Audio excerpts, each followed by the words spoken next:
Good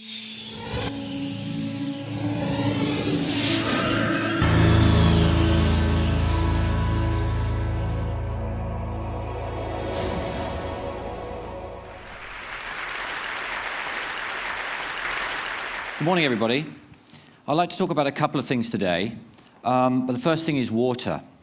Now, I see you've all been enjoying the water that's been provided for you here at the conference over the past couple of days, and I'm sure you all feel that it's from a safe source. But what if it wasn't? What if it was from a source like this? Then statistics would actually say that half of you would now be suffering with diarrhea. I've talked a lot in the past about statistics and the provision of safe drinking water for all. But they just don't seem to get through. And I think I've worked out why. It's because using current thinking, the scale of the problem just seems too huge to contemplate solving. So we just switch off. Us, governments, and aid agencies. Well, today, I'd like to show you that through thinking differently, the problem has been solved. And by the way, since I've been speaking, another 13,000 people around the world are suffering now with diarrhea, and 4 children have just died. I invented Lifesaver Bottle because I got angry. I, like most of you, was sitting down the day after Christmas in 2004 when I was watching the devastating news of the Asian tsunami as it rolled in, playing out on TV. The days and weeks that followed, people fleeing to the hills, being forced to drink contaminated water or face death. That really stuck with me. Then, a few months later, Hurricane Katrina slammed into the side of America. Okay, I thought, here's a first world country, let's see what they can do. Day 1, nothing. Day 2, nothing. Do you know it took 5 days to get water to the Superdome?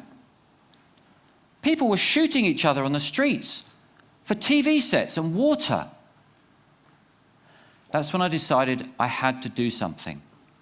Now, I spent a lot of time in my garage over the next weeks and months, and also in my kitchen, much to the dismay of my wife. However, after a few failed prototypes, I finally came up with this, the Lifesaver Bottle. Okay, now for the science bit.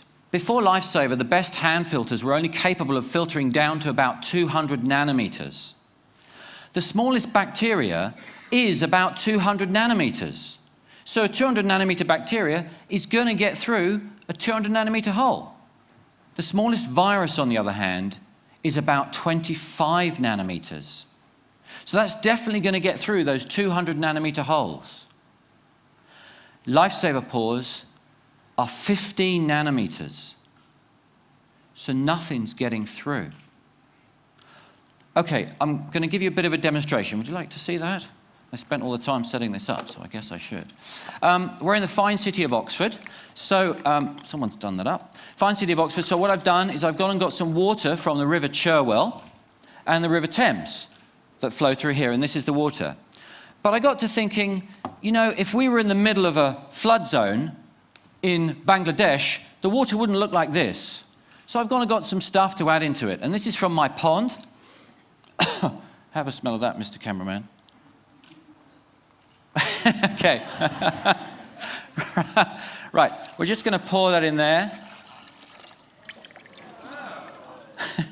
Okay, we've got some runoff from a sewage plant farm, so I'm just going to put that in there.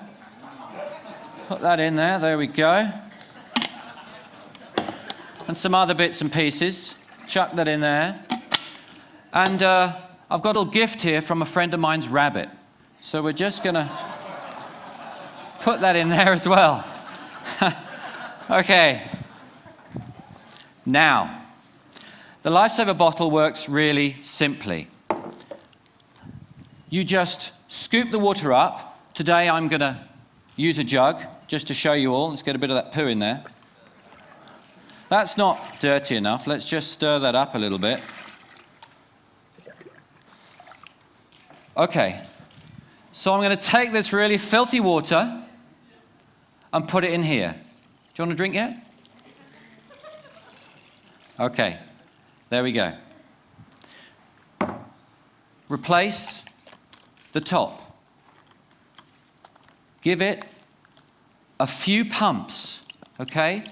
That's all that's necessary. Now, as soon as I pop the teat, sterile drinking water is going to come out. And I've got to be quick. Okay, ready?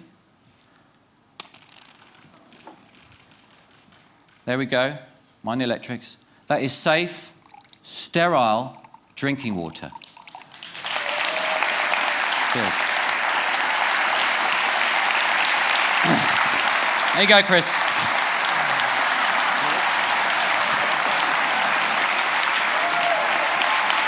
What's it taste of? Delicious. Okay. Let's see Chris's program throughout the rest of the show, okay? Okay. Lifesaver bottle is used by thousands of people around the world. It'll last for 6,000 litres, and when it's expired using fail-safe technology, the system will shut off, protecting the user. Pop the cartridge out, pop a new one in, it's good for another 6,000 litres. So let's look at the applications. Traditionally in a crisis, what do? We ship water. Then, after a few weeks, we set up camps. And people are forced to come into the camps to get their safe drinking water. What happens when 20,000 people congregate in a camp? Diseases spread. More resources are required. The problem just becomes self-perpetuating. But by thinking differently and shipping these, people can stay put. They can make their own sterile drinking water and start to get on with rebuilding their homes and their lives.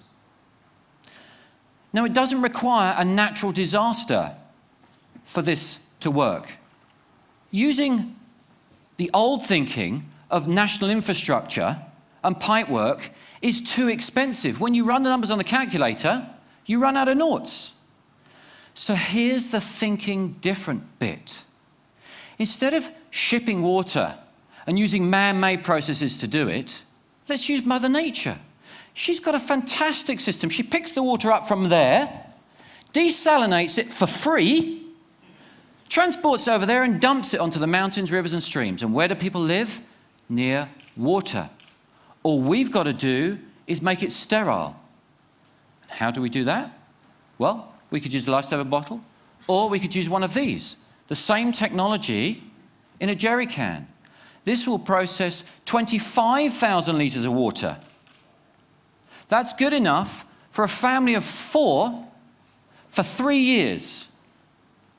And how much does it cost? About ½ cent today to run. Thank you.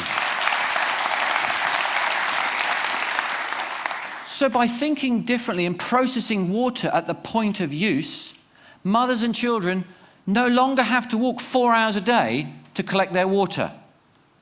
They can get it from a source nearby.